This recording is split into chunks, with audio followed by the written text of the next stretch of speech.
Olá pessoal, bom dia, boa tarde, boa noite. No vídeo de hoje nós vamos falar sobre as eleições de 2022 entre Lula e Bolsonaro, principalmente o resultado após o primeiro turno, e o que nós podemos esperar das possíveis políticas econômicas, tanto do governo Lula quanto do governo Bolsonaro, dependendo de quem ganhe. Como isso afeta os seus investimentos, tanto no curto, médio e longo prazo, e também uma visão macroeconômica das políticas econômicas de ambos e o cenário político do Brasil, político e econômico do Brasil atualmente, e também nesses curto, médio e longo prazo. Então, antes de tudo, deixa o like no vídeo, se inscreve aqui no canal caso você não seja inscrito. Minhas redes sociais vão estar aqui na descrição, que ajuda muito o trabalho. E vamos lá para o vídeo.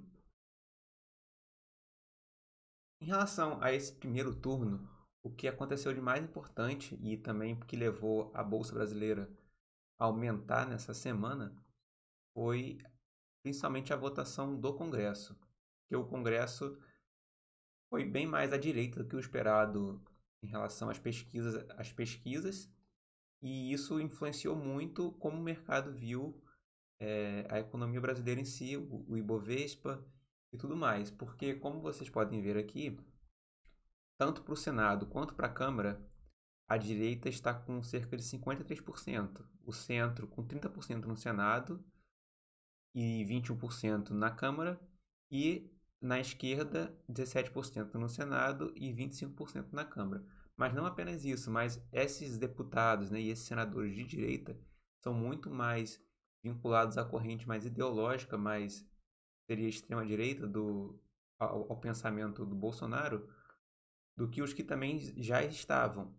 E isso foi visto como bom para o mercado porque eles seriam adeptos de uma teoria econômica, né, do pensamento econômico mais à direita, pró-mercado, que caso o Bolsonaro vença, por exemplo, vai facilitar as reformas, e caso o Lula vença e seja governo, vai obrigar o Lula a ter uma política mais de centro e não uma política econômica mais à esquerda, que o mercado vê como ruim.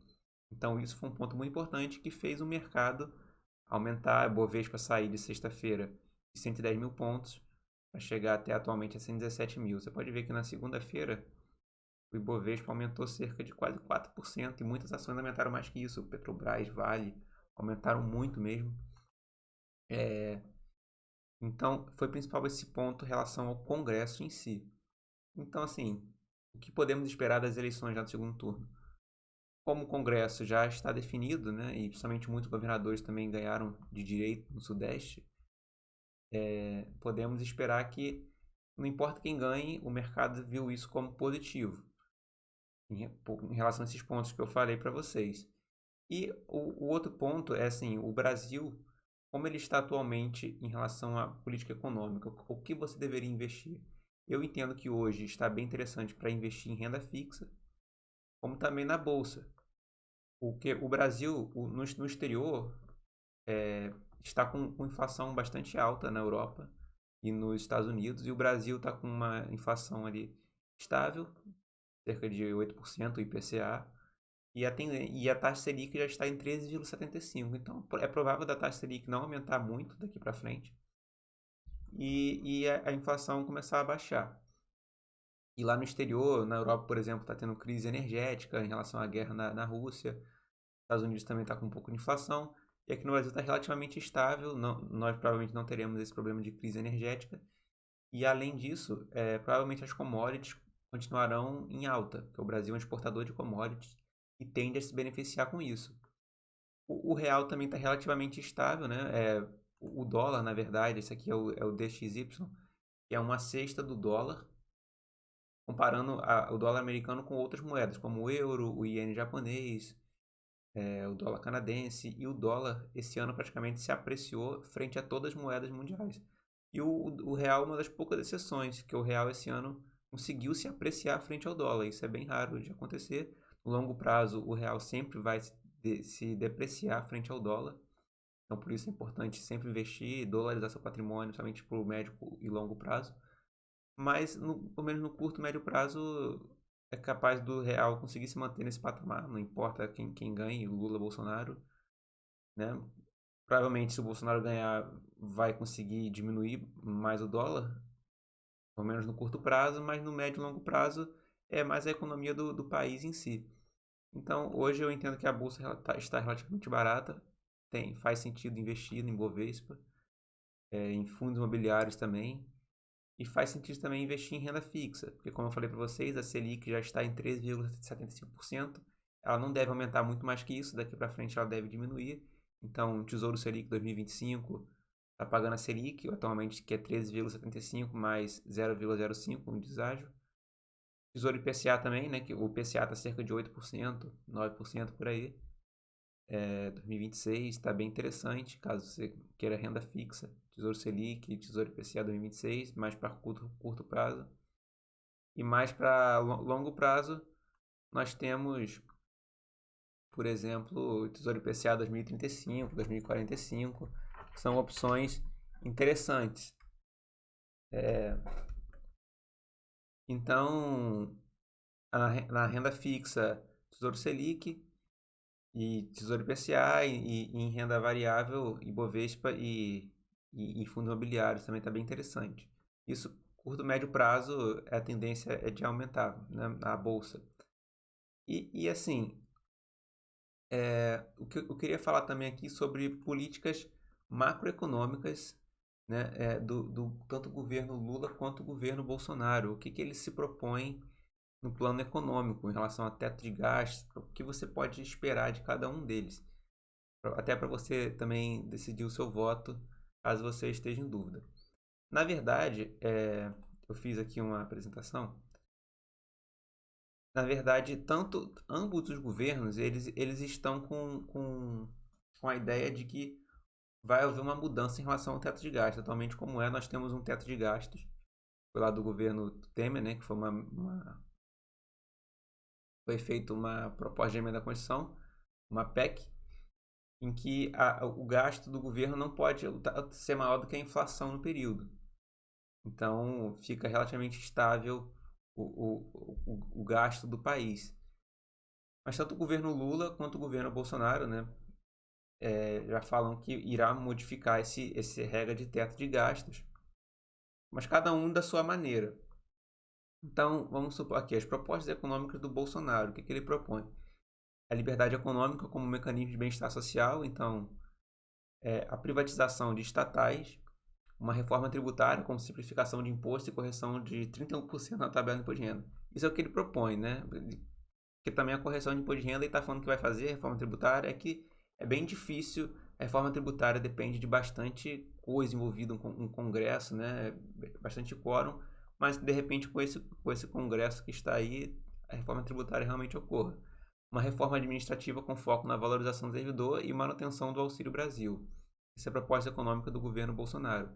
E proposta econômica do governo Lula. Manutenção do Auxílio Brasil, então ambos têm a mesma coisa. Substituição da lei do teto de gastos por um novo marco fiscal. Fim da política de paridade internacional de preço da Petrobras, que atualmente no governo da Bolsonaro, a Petrobras tem o preço da gasolina é de acordo com o mercado internacional. Discussão sobre a legislação trabalhista, que o PT bate bastante na reforma trabalhista que teve do Temer para modificar, mas também com esse Congresso eu acho difícil passar alguma coisa, caso eles entrem. Uma reforma tributária com simplificação de tributos e modelo progressivo. O que isso quer dizer? Modelo progressivo é quanto mais dinheiro você ter, mais você paga. Então, basicamente tributação dos mais ricos. A retomada de investimentos públicos em infraestrutura e habitação. Basicamente a política keynesiana. Eu vou explicar melhor, que eu fiz um resumo. Reindustrialização nacional e estímulos ao investimento privado por meio de crédito, concessões, parcerias e garantias. Basicamente o BNDES e bancos estatais estimulando a economia, né? Mas o que isso quer dizer? Aqui um resumo que eu fiz. O governo Lula, o que ele propõe do ponto de vista econômico? Ele não manterá a regra do teto de gastos, né? Esse teto de gastos foi criado pelo Meirelles, né, que está apoiando o Lula. É uma das contradições. E a equipe do Lula destaca que isso não seria um abandono da responsabilidade fiscal. A equipe do Lula é defensora da estratégia no qual o gasto público seja colocado como motor de crescimento do país, ou seja, uma política keynesiana. estabelecendo um compromisso de longo e médio prazo para a estabilização da dívida pública. Ou seja, o argumento é que assim, o governo gasta com obras, infraestrutura, educação, saúde, gasta com parte social, utilizando bancos estatais, BNDES, né, concessão de créditos, e esses gastos serviriam como gatilho estimulando o setor privado e, consequentemente, aumentaria o PIB. Esse aumento do PIB levaria a uma melhora das contas do governo, já que aumentaria a arrecadação e teria mais retorno com tributos. Basicamente, o Estado fomentando o crescimento. Isso é até interessante no curto prazo, mas eu não vejo isso como sustentável no médio e longo prazo. Porque no curto prazo você gasta, você vê ali a coisa acontecendo, mas no médio e longo prazo, às vezes acontece alguma coisa e esse não é um modelo natural. Que é natural, eu entendo que seja através do mercado, pelo menos é a minha ideia. E assim, os ganhos fiscais viriam através de uma reforma tributária, que reduz a cobrança sobre os mais pobres e aumente os impostos sobre fatia mais rica, ou seja, uma cobrança progressiva, né? Quanto aos mais ricos, uma reforma tributária para os ricos paguem mais. E é totalmente o contrário da visão liberal, né? A visão liberal entenda que é necessário diminuir o Estado e deixar a iniciativa privada rodar a economia. Já a visão econômica do governo Lula, que seria mais keynesiana, é o Estado como fomentador da economia. Já o governo Bolsonaro, ele também defende que o teto de gastos ele seja flexibilizado, tanto que atualmente no atual governo o teto de gastos foi flexibilizado diversas vezes, com afrouxamento de normas para repassar recursos aos estados, liberar benefícios sociais, como o Auxílio Brasil, né, o auxílio da Covid, pagar precatórios. Houve mesmo a PEC dos precatórios, em que meio que foi flexibilizado, o precatório que deveria ser pago em um ano foi adiado para daqui a 2, 3 anos. Então, assim, ficou dentro ali do teto de gasto, mas houve meio que um calote, mas foi permitido porque foi na norma, né? Meio que atrasou os pagamentos.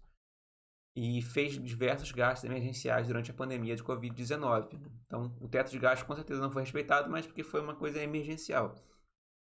E no mês passado, Paulo Guedes afirmou que o teto de gastos era um símbolo da austeridade, mas que precisaria de ajustes, ele defendendo que o governo ele deveria usar recursos de privatizações para bancar obras e programas sociais sem contabilização disso na regra fiscal. Então, o Paulo Guedes basicamente defende que tem que privatizar empresas estatais, que o Estado gasta menos na administração deles, e esse dinheiro que ganhar, investe no que tiver que investir, né? Com a população, em obras, estrutura, enfim, o que quiser, mas é um dinheiro que está fora do teto de gasto, que você está recebendo, você deixa de gastar com uma empresa estatal, que provavelmente está dando prejuízo, e também você acaba investindo.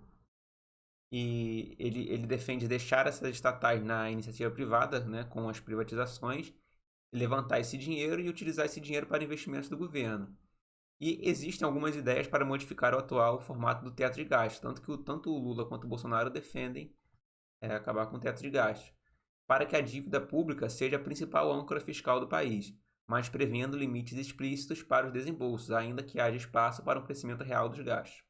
E essa proposta permitiria um aumento das despesas do governo acima da inflação, que atualmente é com a inflação. Se a dívida estiver abaixo de determinado nível, mas ainda não foi informado qual seria esse nível.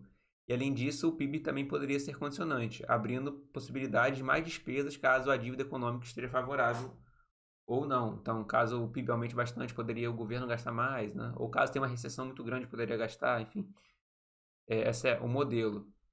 Então, você percebe que o modelo do governo Lula é bem mais pró-Estado, que o Estado gaste mais, enquanto o governo Bolsonaro é mais liberal, apesar de ter muita coisa também, seria populista, e que o Estado também atuando. E assim, o que eu entendo é que eu vejo ambos os governos sem muita responsabilidade fiscal, né, mas obviamente que o governo Bolsonaro se propõe uma agenda mais liberal e de mais responsabilidade fiscal. Mas tanto você pode ver que nenhum dos dois quer manter o atual modelo do teto de gastos. E assim, no curto prazo com o governo Lula, a gente pode até esperar uma melhora econômica. Porque o Estado vai estar gastando dinheiro ali, mas eu não vejo isso no longo prazo, no médio e longo prazo, como sustentável.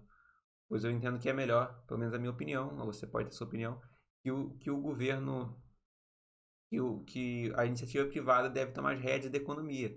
e fazer a economia girar, apesar disso no curto prazo poder ser ruim, né? E assim, e seja qual for o candidato que ganhe as eleições em 2022, o país deverá caminhar para um novo arcabouço fiscal, ou seja, deve acabar com esse teto de gastos e que tenha como foco a redução da dívida pública em substituição à regra atual do teto de gastos, que limita o crescimento das despesas via inflação. Então é isso que a gente pode esperar de ambos os candidatos em relação à parte econômica. E quanto a seus investimentos, que sempre invista. Atualmente, hoje, eu vejo interessante investir tanto na bolsa, fundos imobiliários, quanto em renda fixa, devido ao patamar da Selic. Mas também invista no exterior. Ambos, apesar do Bolsonaro ser um pouco mais liberal, ambos também se propõem a ter medidas populistas assim, de dar auxílio, de não tanto respeito ao teto de gastos, tanto que ambos querem modificar o teto de gastos para o governo gastar acima da inflação. Então, sempre invista no exterior uma parte do seu patrimônio, em criptomoedas, na Bolsa dos Estados Unidos, dolarizando seu patrimônio. Atualmente, investir no Brasil é bem interessante, dada também toda a conjuntura macroeconômica no exterior, mas também invista no exterior sempre diversificando seu patrimônio. Então é isso, pessoal. Caso você não tenha dado like, dá o like aqui no vídeo, se inscreve no canal caso não tenha se inscrito. Deixa aqui nos comentários sugestões de vídeo. E muito obrigado por ficar até aqui e até o próximo vídeo.